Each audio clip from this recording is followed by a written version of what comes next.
Hi, happy Monday, and welcome back to the drama. Drama Monday, it's drama week now. Today, we talk about how MrBeast might have made the biggest and most disastrous mistake of his entire career. Or did he? A lot of people are fighting online right now about an accusation made against MrBeast regarding a video that he posted almost 2 years ago. And in the past few days, there have been a lot of updates to that accusation, and we want to find out today if MrBeast is innocent or if this will be one of his worst crimes yet. But first, I want to address my video from Friday. I know, not done talking about it, but just hear me out. I've been thinking a lot about my role in the controversy that I made a video about on Friday.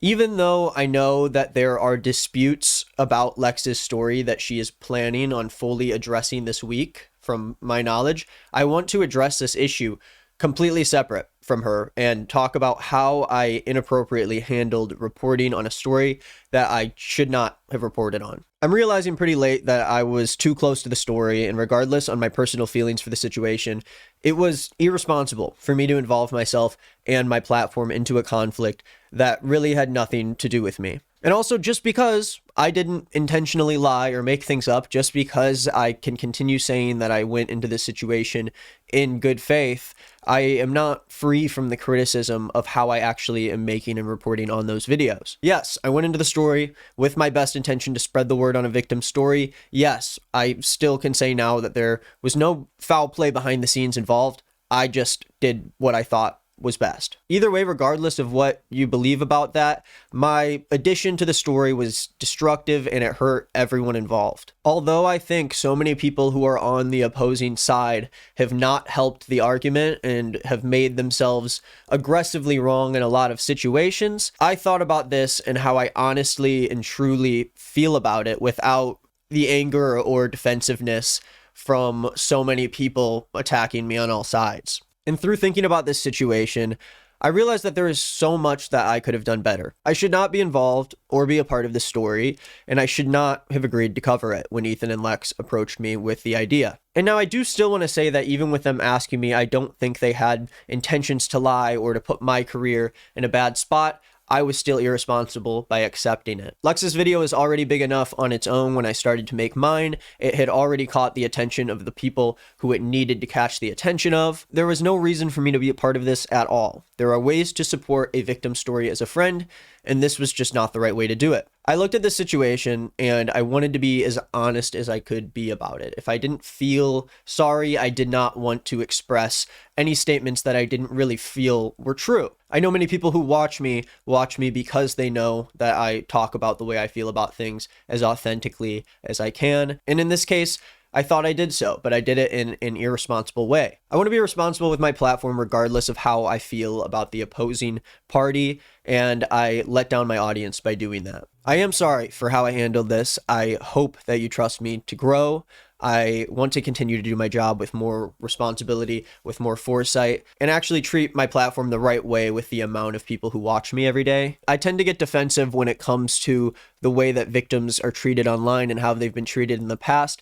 And I don't think it's fair for me to back off of a belief I have when I know that a victim is not able to do that, that they are inherently attached to what has happened to them. Regardless of that, I let that get in the way, and whatever happens with this situation moving forward, I am not a part of it. I do not associate myself with anyone involved. And by no means does that mean that I'm fully discrediting Lex's story. By no means does that mean I'm fully siding with Super Mega. I'm truly trying to do what is right for my platform. I don't want my career to be defined by situations like this. And this is not at all the kind of content I want to create. This is not the kind of situation that I ever want to even be a part of in the future. I really do think that this was like a good way for me to learn how to address these problems and how to battle with the things that I believe against people who are claiming things about me when I believe that those things might have been claimed in bad faith. Regardless, I need to look at these criticisms as objectively as I can. Listen, I have no gauge of how you feel about me. I know the comments aren't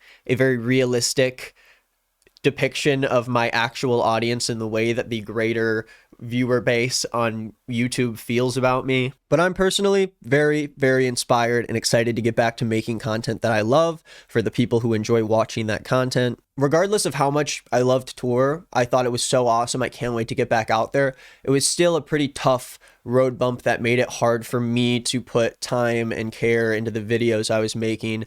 And since coming back, I'm like super excited to give you the funny and unserious videos about the drama that we love so much on the internet. I will continue to do what I think is best for my channel, and I'm so excited for you guys to see what's coming. And Dev and I are actually bringing back You Cringe, You Smoke as a new series exclusively on He Said Us, and it will be returning this week with a special Halloween edition where we react to millennial cringe. I got to meet so many of you on tour, and the number one thing that you guys asked me was to bring back this series, and luckily I've been bribed with enough legal, untampered substance where I'm excited. I'm going to put the series on He Said Us. We're going to continue to put them out there.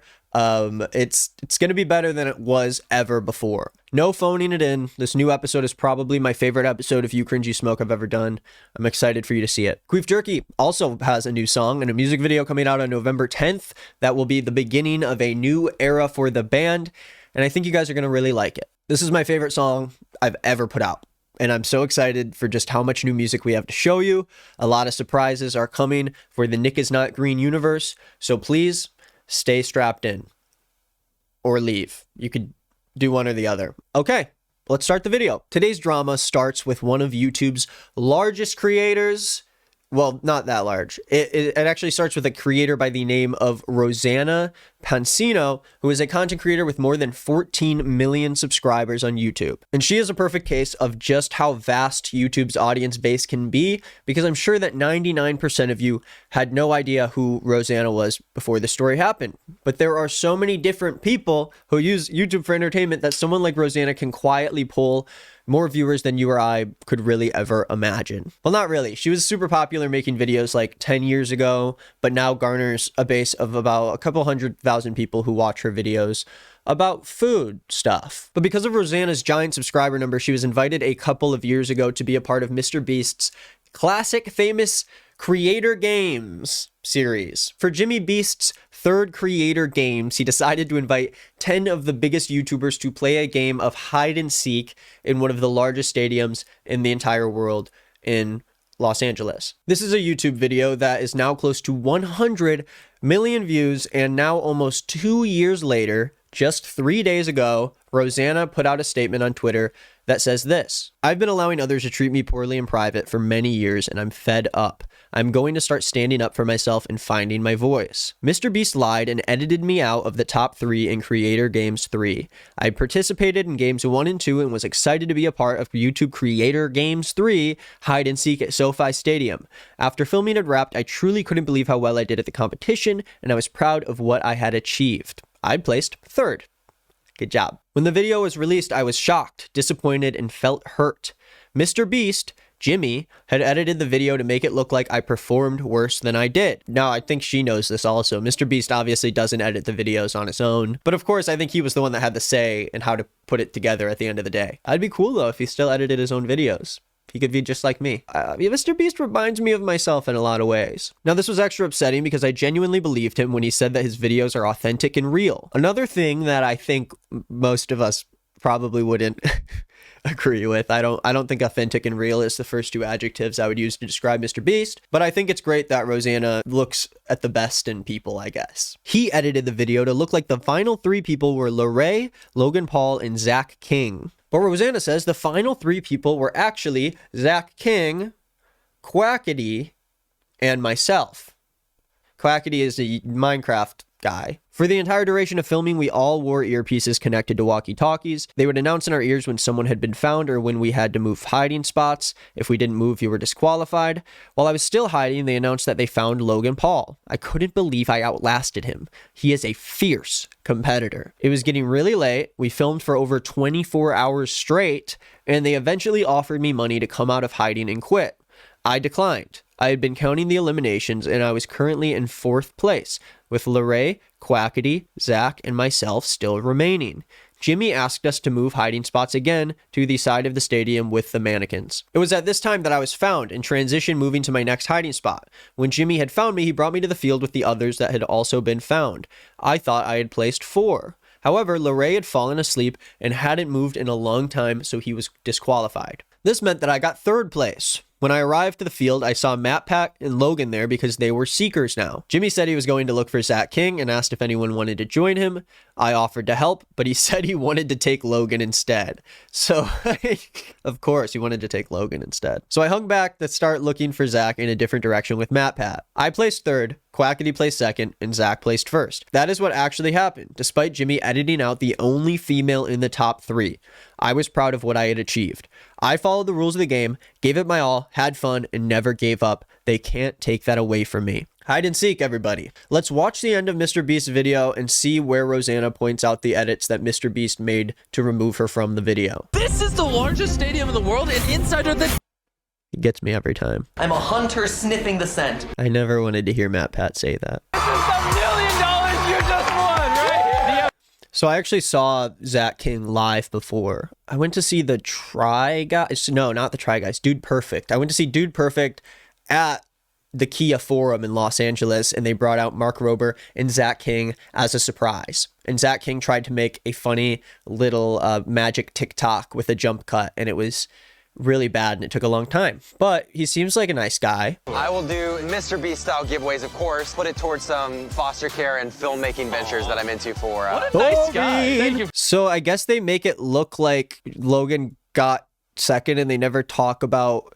Well, I guess they say that she was a secret at this point. Look at that $1 million. Yeah, you can wave goodbye to it. With 7 people now. So that shot apparently would have been Rosanna and Quackity being 2nd and 3rd for the $1 million, but then they framed it instead like Logan Paul and Larray were still in the game. But when you really look at it, it's not like how I originally thought, which was that there were 3 of them on the pedestal and he decided to put Logan and Larray there. It was more just he pretended that Quackity and Rosanna got out and then showed the footage later of Logan and Larray getting out. Bros, you're not fooling anyone with those big fans. So that was him getting her. And then after that, Quackity got, and then they basically showed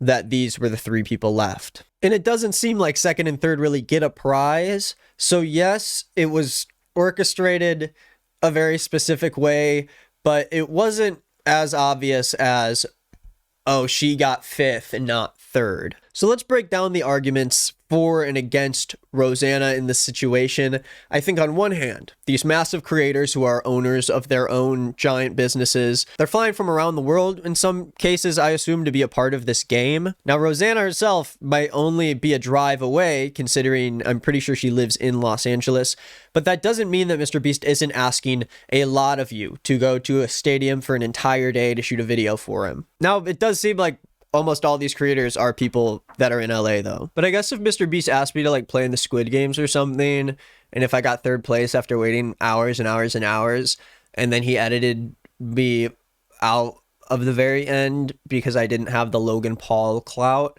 I would probably also have like a pretty quiet resentment towards him. I don't think I'd have the kind of resentment where I'm like throwing darts at a MrBeast branded dartboard for years to follow, but I don't think I'd really like him if I spent all day doing that and then that happened. Now, on the other hand, is anyone really surprised that this happened? This is coming from the same guy who just made like a fully scripted video making this guy go through all these traps to win money. And do you really think he's going to let this guy lose in the first 80% of the video if he set up 10 challenges for him to complete? The contestants got to make it to the end for Jimmy to get those sweet engagement beast bucks. Beast bucks. He should start his own currency, Beast bucks. And although I think that if anyone edits their videos in the same way that they do in The Bachelor, it's going to be the Beast, Jimmy the Beast, I do think it's very weird for him to make the decision to completely like alter the results of the competition when we are under the impression that this is really how the game of hide and seek went. I thought that the hide and seek was real. I thought that this is how the hide and seek. But yeah, I'd be angry and upset if I made it to the end of a MrBeast video just to get cut out of it and replaced with Logan the Paul and with Lorray, who was asleep. But at the same time, it's literally just a game of hide and seek. All these people are famous. It's like they're going to give the money to charity anyways. But yeah, this is the sort of back and forth discourse that people are having about the situation, but they're being like a lot more aggressive about it. But a lot of internet freaks are going after Rosanna, especially because it seems to them that she is only bringing up this situation to get attention by calling out MrBeast and pulling him into a controversy 2 years after the video came out. Now, we are going to see how this story continues to unravel, but I want to see what the internet thought about this post initially when it happens. Over on Twitter, Drama Alert, Keemstar himself made a tweet about this situation, and of course the comments are just going to be filled with the verified freaks who have their own opinions on whatever happens. They're going to post some goofy meme. You guys ever see those memes that are posted on, I know none of us actually use X anymore, but back when we used to, do you remember when they would put funny stuff on there and then the verified users under it would just post other like horrible iFunny memes from like 10 years ago? I bet I can find one right now. If you look at any post by like wild TikTok screenshots, you scroll down and then it's more people who are verified that just will post another meme that they think is funny. Artists be like, yeah, this is the greatest song I've ever made. Let's make it 122 long. That's funny. If we can't see air, can fish see water? No. Yeah, no. When Twilight is okay, I'm done. I'm gonna go back. But you look at the top tweets and most of it is from a bunch of guys that are like, we don't care. Even Cinnamon Toast Ken's out here asking, why'd it take her 2 years to write that? This NFT freak is saying that she wrote an essay because she's upset over a hide and seek game. Everyone's being pretty mean about it. You do have people who are fans and know about Rosanna Pansino, and they say that, you know, there's a tweet with 46,000 likes saying that she's too nice to call out anyone who didn't deserve it. And you have people who are still concerned about this saying, can people not only focus on her though? There are 2 more people who also got denied their victory, but everyone is focusing solely on her. MrBeast screwed all of them over to promote bigger YouTubers and friends. Quackity actually talked about this before and nobody cared. And while I will say, yeah, kind of, it also wasn't a situation where he was necessarily promoting Logan Paul or Lorray. It was more just like there was an extra scene of them getting caught. You've got Pop Crave tweeting about this with 11 million views and having people respond like, nothing was faked. It's a 10-minute video of a day-long event. Of course, the editing isn't going to show everything. Huge overreaction. TV shows do this all the time and they do way worse. Now, that's not to say nothing was faked. I would say yes. The way that they edited the order in which people got out was definitely faked and tampered with. Now, there's reasons beyond the whole clout thing that people can like do things like this. Yeah, I think, yes, of course, making Logan Paul a bigger part of it and having his whole scene towards the end is going to be better for the engagement of the viewers. I'm sure that he wanted to do that because Logan Paul is as big as he is. But in the same way, a lot of times in situations like this with reality TV, it's more about the edit, whether or not that person has a good story from the start to finish, and whether or not the process of them getting caught was interesting and told a good story, I guess. And Rosanna just kind of got caught by like running from one place to the next, and maybe that just like wasn't interesting enough for the Beast. You know, people are going to talk about how they work for Disney and they say, you know, I work for the mouse, I work for the rat. But, you know, 10 years from now, we're all going to be working under Beast Incorporated and we're going to say that we work for the Beast.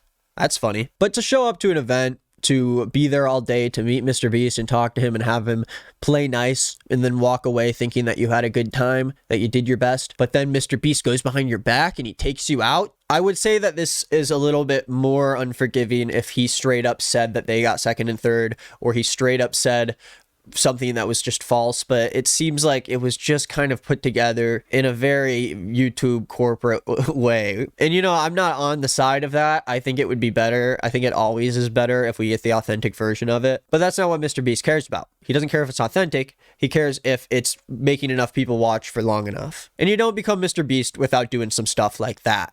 You gotta be cold-blooded. You gotta be willing to edit people out of the edit if you want to get to MrBeast status. And you have other creators like this random guy, Quebble Cop, who I guess is leading the way in AI content creation tools. He said, I once lost in the creator games too. Didn't complain, didn't take it to Twitter, just learned from it and moved on. If you're mad you didn't make the cut, then you should have just won. No one to blame but yourself. And that response to me is really just like gross and mean, especially coming from another creator. It wasn't as simple as like, you should have won. You know, I lost and I didn't complain. Like, she obviously isn't upset that she lost and that she didn't get first. She's upset because they didn't show her actually getting to third place. And then in Twitter fashion, you've got half of the people taking a hard stance on either side. I think this is another case where like people who are from similar sides of the internet will pick a side on this, and neither side really matters as much as it does. I think MrBeast has probably way worse stuff going on behind the scenes than this. But let me know, do you guys think that it's worth it to be upset about it? But don't tell me yet, because that's not where the story ends, because Rosanna followed this tweet up with a couple of tweets that made some scratch their heads. You have this tweet that says, I was with Rosanna Pansino at first about the MrBeast thing because I do think it was unfair, but then she started saying shit like this and it got weird. She started with a tweet saying, thank you for making me feel not alone. She said, this has all been overwhelming and a lot to process today. I was scared to tell my story for a long time because of how much hate others have gotten in the past for speaking up about their own experiences. The amount of DMs I'm receiving from people with similar stories. Please know that you are not alone. You are seen and your experiences are valid. And then put up a tweet saying, just updated my bio, and it says top 3 hide and seek world champion. I do think that tweets like these are making MrBeast out to have done something like illegal and like harmful compared to what is actually happening. I don't want to sit here and like insult her like the rest of the internet has decided to in this case. I don't think that that's something she deserves. At the same time, I think that, you know, this kind of language and this kind of demeanor lessens the weight of people who say the same thing about way worse situations, if that makes sense. You have people saying, right, I'm on her side, I think, but the way she's talking about it is strange at the very least. And you've got other people saying stuff like, it's called milking it for attention, but it makes girls that are actually going through misogyny and being mistreated by men look bad. Shame on her. And there's a sense of this that I agreed with. I think a lot of people are online and treating this situation without actually watching MrBeast's video and seeing how it was done, because even when I typed this script up initially, I hadn't watched his video yet, and I thought it was going to be way more slimy in the way that he talks about the winners rather than just kind of swapping the orders in the edit. And I'm sure that when they sign the NDAs that they do to be in videos like MrBeast videos, they are saying that MrBeast is allowed to edit and do things in this certain way. That doesn't mean that it's okay and that it should be expected, but I mean, how much can we really expect from MrBeast? He's not like the angel of the internet. If anything, MrBeast tends to be one of the more defensive YouTubers when it comes to people insulting him. And of course, he's going to get more insults because he's the biggest YouTuber on the platform. But the way he kind of responds to people who believe that he's like not a good guy or maybe that he's not doing things well. I mean, we can look at the Jacksepticeye incident. It's a little bit... Come on. Now, on top of this, if you remember in Rosanna's statement, she talked about how Quackity was also someone who was in the top 3 of the game, who was cut out of the competition. Well, people ended up bringing up how Quackity actually did talk publicly about this happening to him on a stream when this video originally came out. So this is him explaining the story in Spanish to his friends on May 22nd, 2022. So about 5 months after the video came out. He says he was hiding in the stadium for a good 12 hours because there were 3 of us left. First, they took me out, and then there were 2 left, and they found another. There was only 1 left. And then another clip of Quackity saying, let's see if I show up. I don't show up anymore. I was there for a whole day, almost 2 whole days, and I only showed up for like 10 seconds. Now, despite this happening over a year ago, MrBeast obviously never addressed it because none of us heard about it, and I'm assuming it's because the English-speaking audience didn't really popularize it online and force MrBeast to respond. And now 2 years later, Rosanna is bringing up the same issue, but this time it has caught the attention of mainstream internet drama. Some people believe that this is because Rosanna wanted that Beast bag and she finally decided 2 years later to go for it. And you know, I think like if you've got the ammo, sure, go for it, I guess, if you're willing to get harassed endlessly for coming out about it. Personally, I wouldn't want to get in that legal game of Twister because I'm sure that the Beast Legal Incorporated is probably not too happy about past contestants spilling tea on how MrBeast runs his channel. We gotta keep those kids in full belief that everything Jimmy does is authentic. It's kind of like how some fans of The Bachelor kind of turn a blind eye to the way that the producers control the show for the entertainment. They don't care about the truth. They just want to have some fun. And as long as they're having fun, why even care? Why get mad? You will die without a care in the world knowing that you were entertained by this piece of media. And I kind of have to respect that hustle. But when you're in the thick of it, and when you're a creator, and when you spend your time doing this thing and you are doing it in good spirits and you are willing to spend your time to contribute to this piece of content, I can understand how you can hold on to that frustration and continue to have a lot of pent up frustration with the way you're treated in the industry. Of course, even though she's a big creator, it seems like she was taken out of that top 3 for someone like Logan Paul or Larray, someone who is a lot more recognizable to MrBeast's audience. And there's also a lot claiming that the reason this happened was because she was a woman. And you have people like this classic, I'm sure this is a classic Twitter account, Comment Cop. I'm sure they really operate in good faith when it comes to the way that they dissect these things. But this tweet says, apparently MrBeast rigged the winners in his Creator Games video, but instead of just saying that, Rosanna Pansino implies that she was cut from the top 3 because MrBeast is sexist, while also acknowledging Quackity was cut too. It basically makes the argument like, how can MrBeast be sexist if Quackity was a man and he removed Quackity from the video? Oh, also this guy follows me, probably because he follows everyone so he can wait to make some awful Twitter journalism about them, I guess. Part of the reason Rosanna got cut out could have very well been that she was a woman, while also taking her out because she wasn't as big of a face for YouTube or for MrBeast, I guess. That doesn't mean that she's just like saying that as a reason just because she wants to like lie about it. So I think this is like kind of a dumb argument. It doesn't really make anything better. I feel like this is a complaint I could see people who watch MrBeast having, because he very commonly only has men in the endings of most of his videos. If we look at the video of all the different countries competing, it's like impossible to find a woman. Like, you really have to look to find them. And maybe that's because they just suck at competitions. Maybe women just need to be better at the MrBeast games if they want to win, you know? You just be better. I don't know. I'm not going to fully go against her for feeling that way about it, but at the same time, there's a bunch of different reasons why the edit would be changed. Like I said, it could be clout. It could be the edit. Now, all of this led up to Rosanna fully deleting all her tweets regarding the situation and saying this. Ahem. I would like to apologize to MrBeast. I should have expressed my feelings privately and handled things directly. I will be removing all of the posts where I talk about Creator Games and Jimmy. I will be honest in that the thousands of death threats I've received today are a contributing factor, but I do also sincerely hear the feedback from many of you. Now, she did hide some replies from one very obsessed weirdo who basically throws a tantrum online when anyone mentions his name, and of course he continues to go after people so he can get that clout. I don't blame Rosanna at all for hiding her replies there, especially when it's people who literally nobody has respect for online. Like this guy, you got less respect than Keemstar online. That's like hard to do. And again, as with everything, this has turned to a weird, divisive thing on the internet where mostly weird right-wing incel Reddit, Twitter freaks have to go after the conversation, not trying to like honestly and objectively look at the way that it was taken away, but instead having an absolute meltdown and saying, Rosanna didn't win. How can something she didn't have get taken away? What do you mean sexism? They just swapped her position from 3rd to 4th and all these people are screaming sexism. Rosanna even pulled her statement back as deleting everything, meaning she realized that she up. She also tried wording her tweets like she was an SA survivor. It's like, dude, calm down. Like, what? Why do you care about this that much? You know, you got some people that are saying she's not the one who should be apologizing. You got other people saying, I understand you want to know what happened from my game and writing,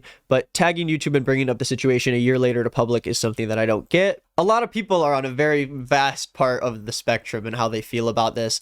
Of course, in this situation, Rosanna's getting more hate than is deserved. I don't care whether or not you believe she's in the right or wrong. She obviously is receiving an unfair amount of hate compared to what she actually was claiming. But all I can really say is that this statement seems like something that you type up when Beast Legal Incorporated shows up at your door telling you that you signed an NDA and that you can't make tweets like this or you're going to get sued. Now, she did do an interview on the H3 podcast about the situation where she was asked about whether or not she broke an NDA to come out about this, and she said this. Oh, did you decide to break the NDA by coming out, or was there some kind of legal clarification you got on it?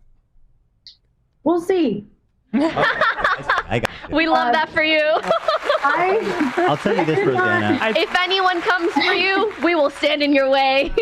I didn't plan this.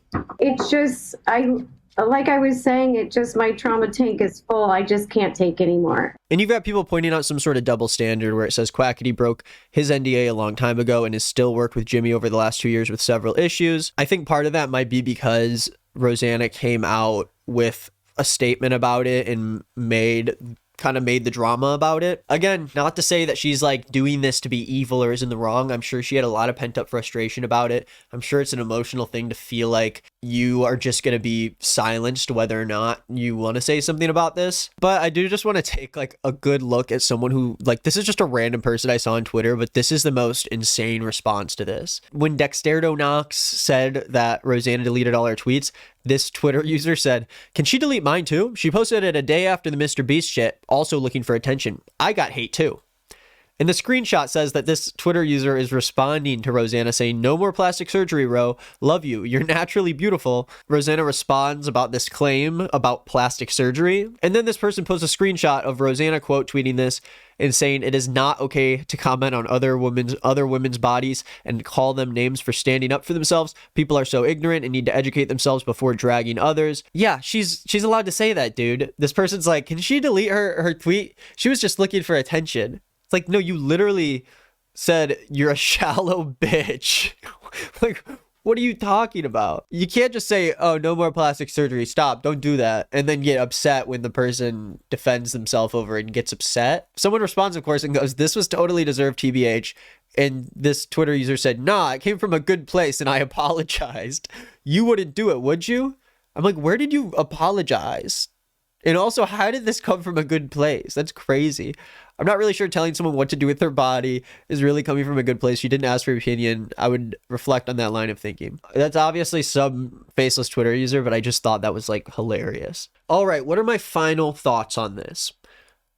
I don't care, really. Now, in terms of MrBeast doing this in the future, I think that people participating and spending their own time to be a part of his games should be aware that, like, if they're joining, there's a possibility that they're gonna be in a different part of the edit, that they might not actually represent how they did in the game. I'm assuming that when this happens with larger groups of people who aren't YouTubers, and when he has like 100 people doing a competition, I'm assuming that the edit is pretty realistic there, because there are so many people participating that it would become public if he edited it way differently than he should have. But just be aware, if you're in a MrBeast video, you are at the mercy of Jimmy Beast Editing Incorporated. Does this mean that I wouldn't personally join one of his? Of course I'd join a MrBeast game if he invited me.